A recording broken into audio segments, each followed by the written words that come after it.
Now in NBC Palm Springs at 11 o'clock, heavy winds slamming the Coachella Valley, and now neighbors are left with the cleanup process. We have that story ahead.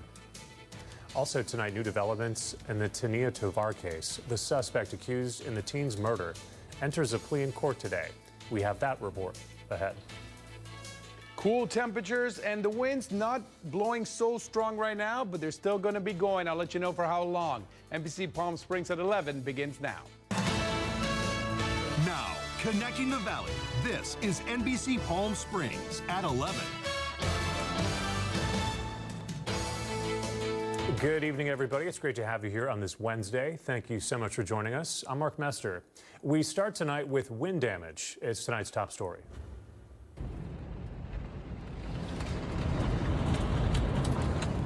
Have a look at the conditions today. A wind advisory remains in effect until 9 a.m. on Friday. There's also a dust advisory as parts of the valley were listed at very unhealthy. Residents are urged to stay indoors with windows and doors closed and also avoid strenuous outdoor activity and use air conditioning or air purifiers to reduce exposure. Our Brett Rosen has more tonight from Palm Springs as homeowners clean up debris.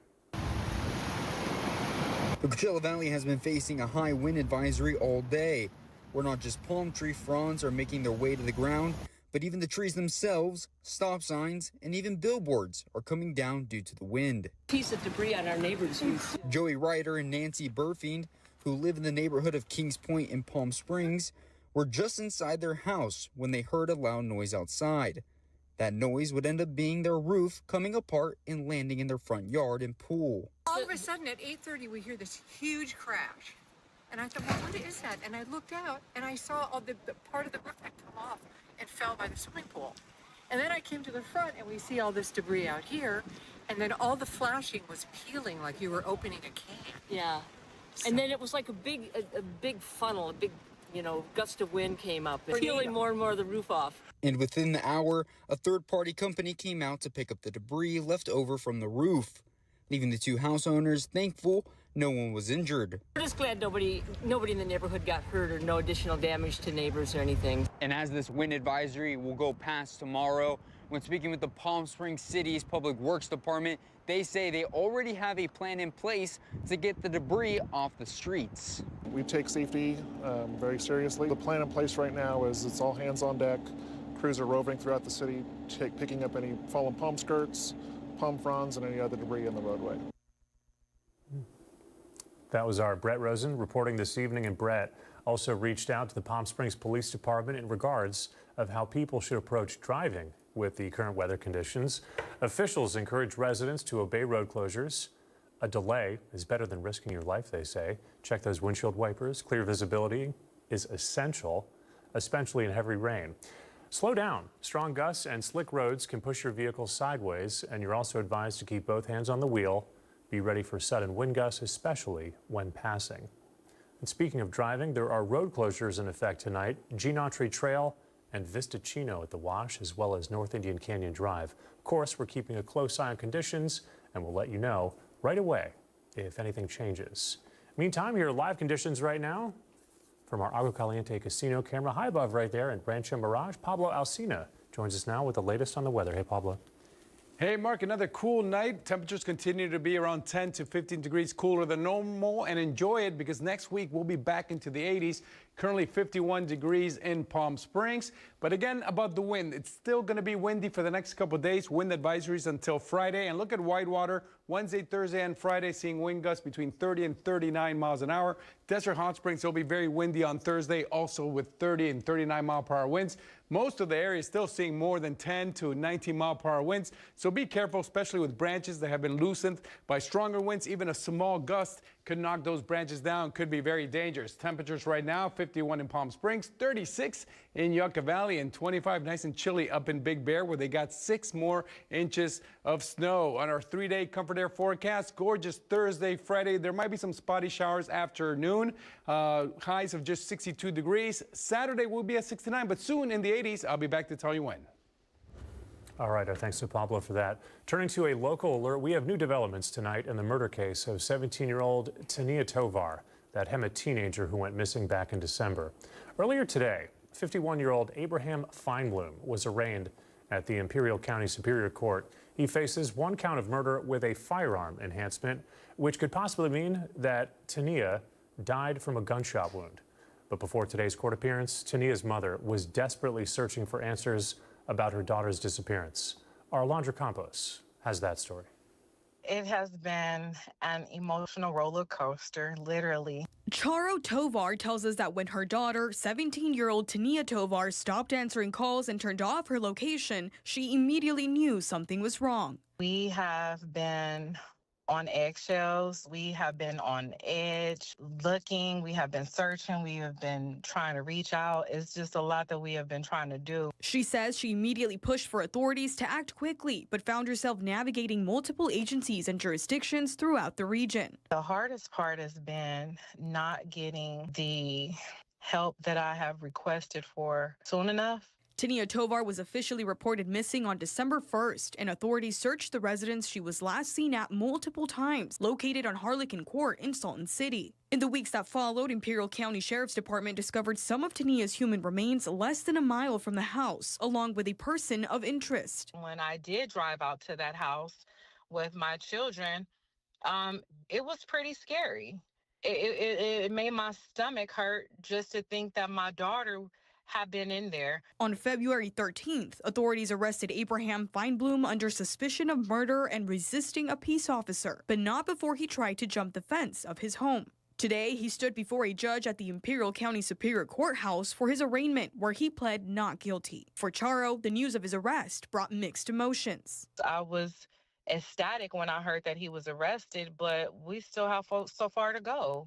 That doesn't mean that he has been convicted.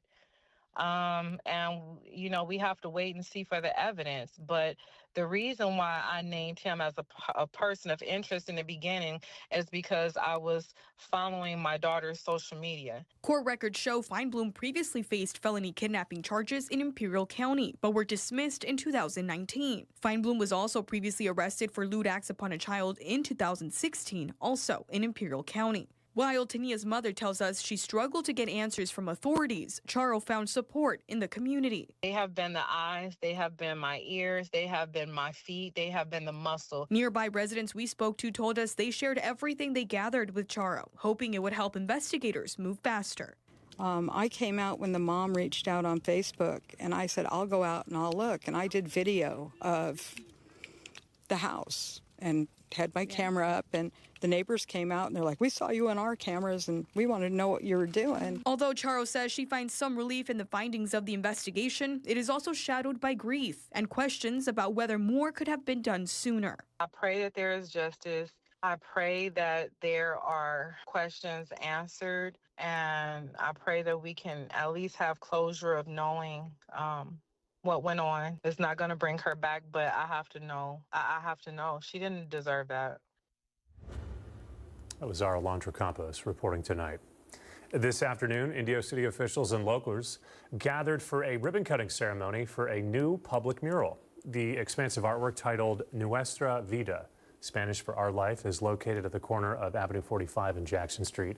It was created by Indio native Adam Enrique Rodriguez, who says the mural reflects both the city he grew up in and the community that shaped him. On one side, fireworks represent the music festivals that helped transform Indio into an international destination. The iconic Aladdin stage on the opposite end pays tribute to generations of local performers who have taken part in the County Fair and National Day Festival. Here's what the artist had to say.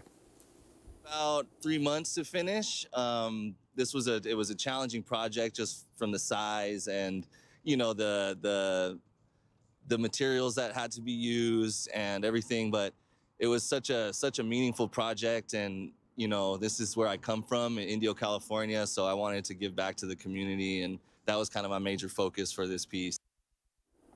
Rodriguez says the mural reflects the memories of his childhood as well as the history behind the city. New at 11 tonight, February is recognized as American Heart Month. It's a time to raise awareness about cardiovascular disease, the leading cause of death in the United States. Tonight, we're highlighting a local restaurant donating a portion of its proceeds to help fight this deadly disease. Our Kai Beach has the story. When prepared just right, food can become much more than just a meal. It can make a difference. Keeping everybody healthy and being able to prioritize in that and keeping everybody happy. And at Larkspur Grill inside Hotel Paseo, they've developed a heart-healthy menu where a portion of every meal served is donated to the American Heart Association to help fight cardiovascular disease.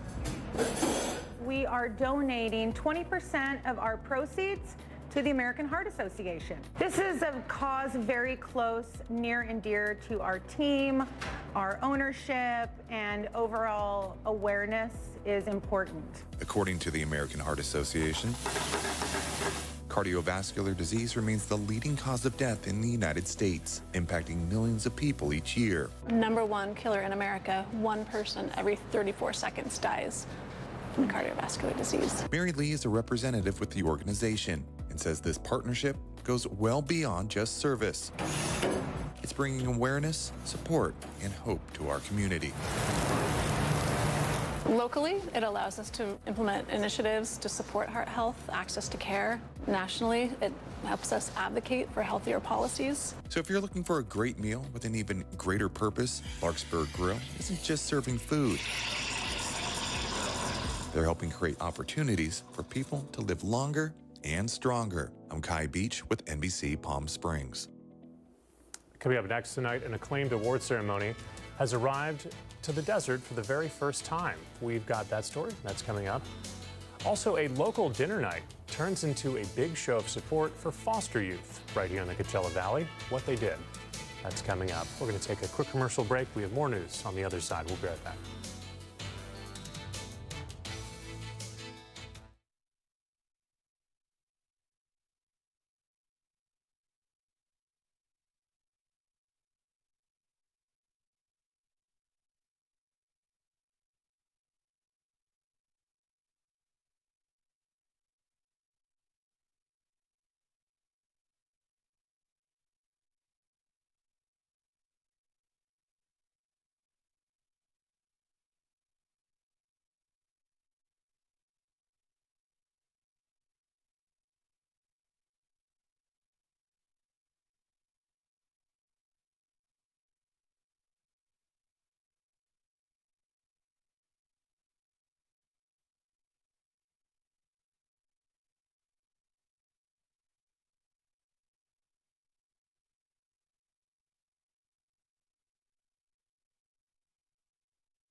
Committed to covering our community.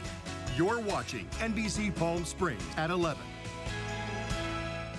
Dinner with Patsy wrapped up this evening at Mark's Burgers in Cathedral City, bringing the community together to support voices for children of Riverside County.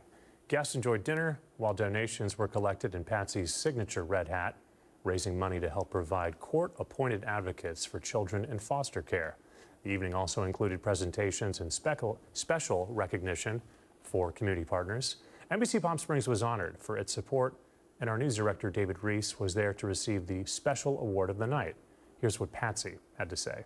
Later on, when I've invited David Reese, your NBC News director, to come and join dinner tonight, because I'm going to present him with the artist proof of the van before we got it wrapped for the Boys and Girls Club, along with a thank you letter from both the Boys and Girls Club and Dinner with Patsy, because NBC News Palm Springs was instrumental in helping Patsy's promise get done. Thank you for your support.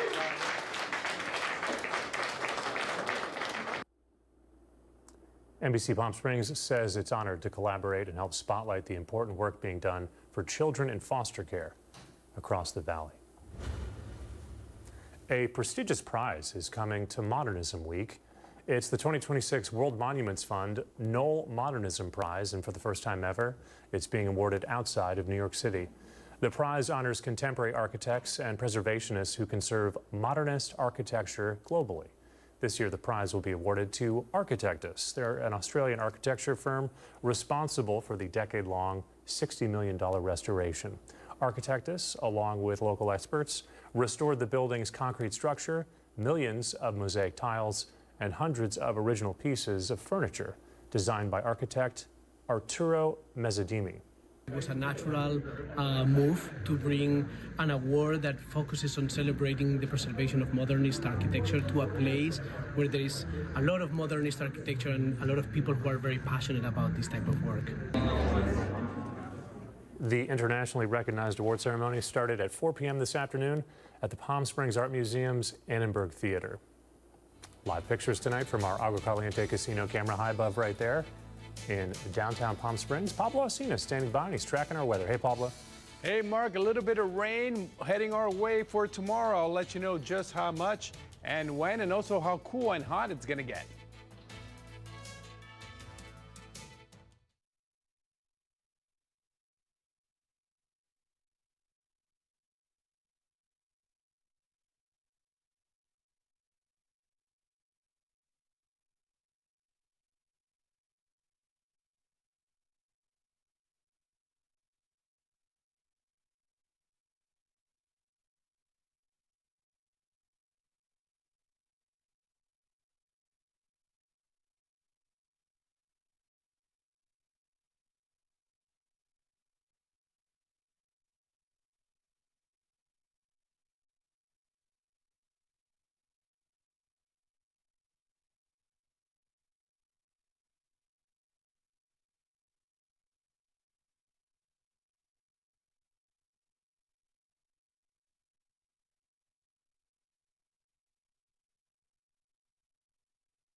Made it to the halfway point of the work week. Live pictures right now from our Walter Clark Highway 111 camera there in Rancho Mirage. And looking at those palm trees as Pablo Acina joins us right now. finally it looks like that wind has calmed down, which is a big relief. It was heavy last night. At that moment, yeah, pretty calm. It might pick up though overnight and some more tomorrow and heading into Friday as well. And as far as rain, this is the future precipitation. Around 10, 11 a.m., you're going to see the clouds coming in with some rain around 12, 1, 2, 3 as well. We might get some showers depending where you're at. It could be a quarter of an inch at the most total for the whole Coachella Valley, but possibly in your area, you might not get any rain at all. Currently, normally, we're at 74 degrees. Today, we had a high of 64, so again, 10 degrees cooler, but enjoy it. Starting Monday, we'll be around 10 degrees hotter than normal. We weren't even the hottest in the Southwest. Yuma and Phoenix, hotter than Palm Springs, us with just a high of 64. Palm Desert, where I live, a bit hotter at 66. Indio, 64.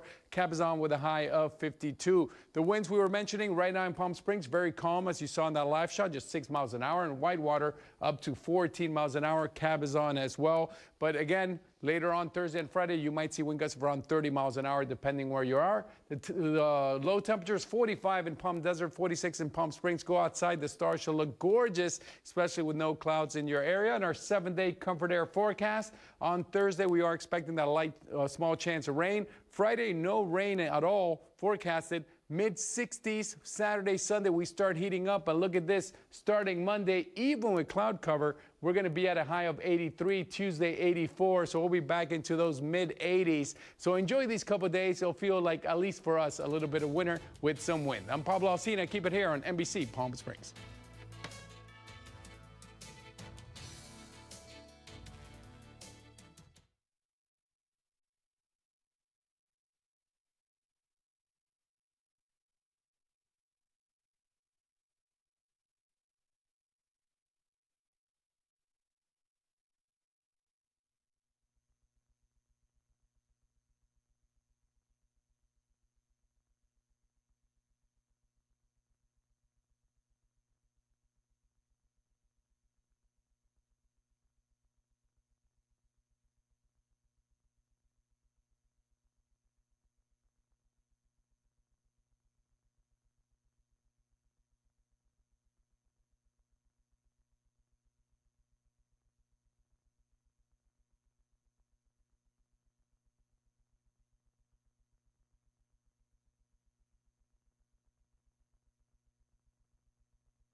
NBC Palm Springs Sports, powered by Agua Caliente Casino.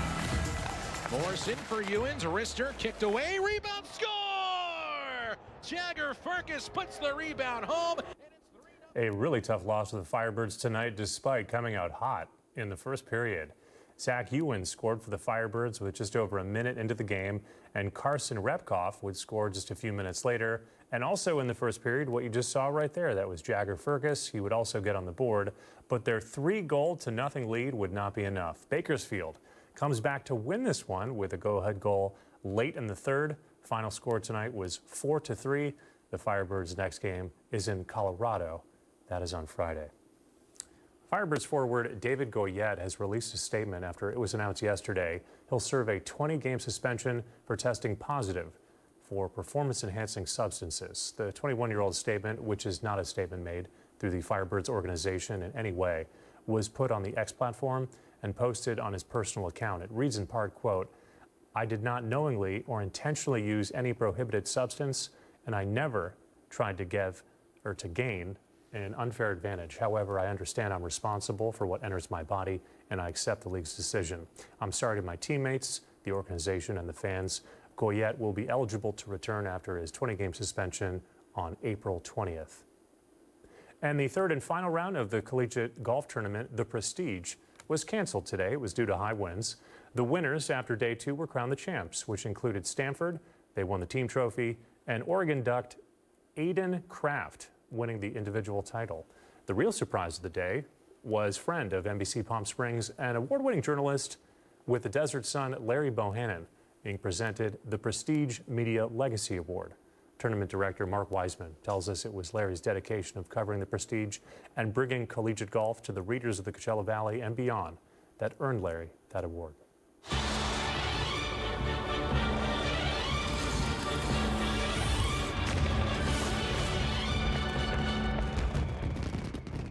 The Alpine Zoo in Big Bear is home to over 190 animals. It's also part of the Moonridge Winter Games Village and the Olympic celebrations. Our Tim O'Brien has more.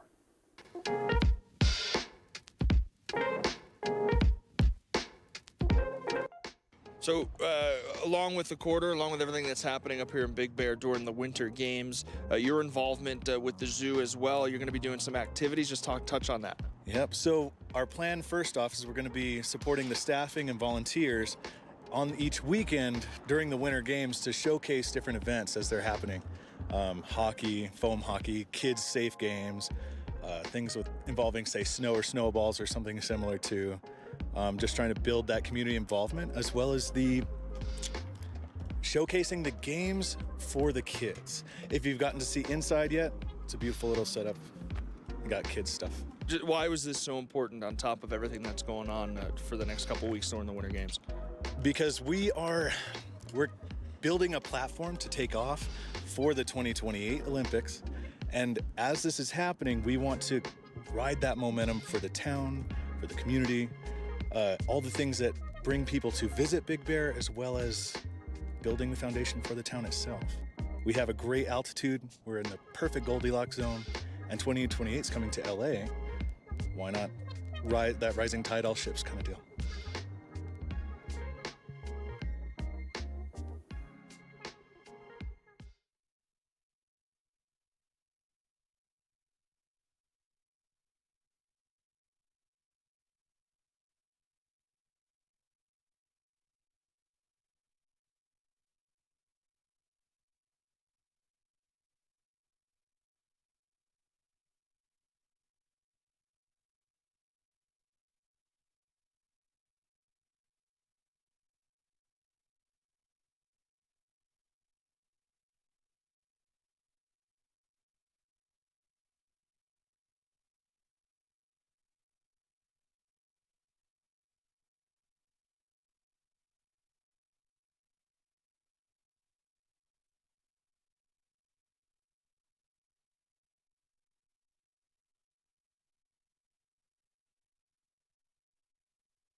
And now the Agua Caliente Entertainment Report, brought to you by Agua Caliente Casinos.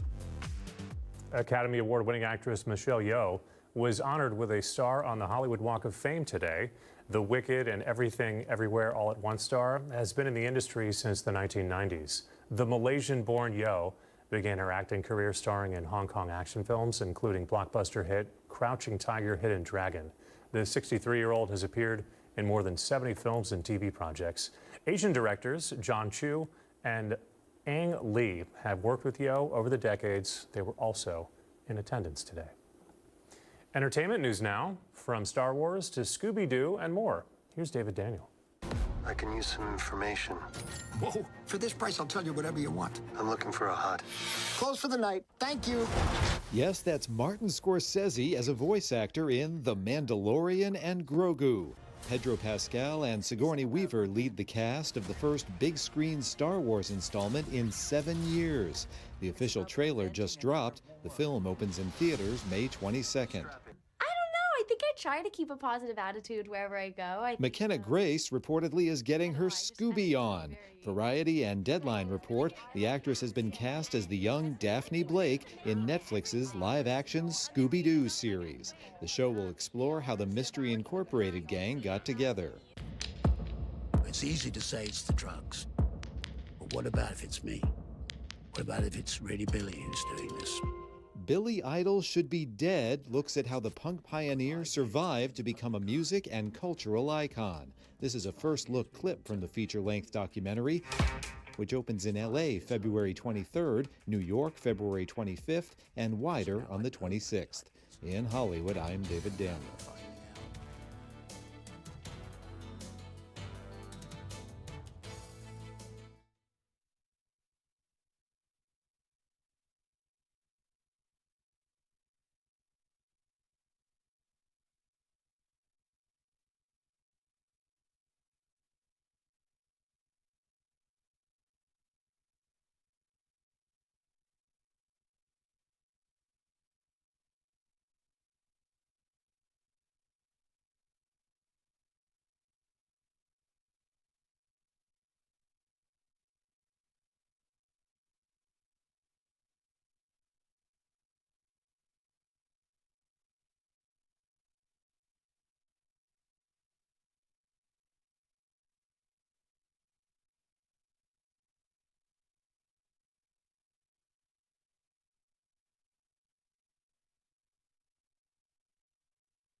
All right, finally tonight we have some food for thought right here. Can a restaurant call boneless wings wings?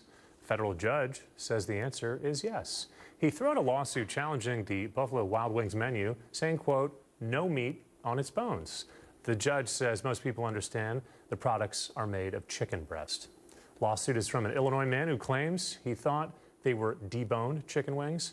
Buffalo Wild Wings defended itself in a tweet. It wrote, quote, our hamburgers contain no ham. Our buffalo wings are 0% buffalo. So there you have it.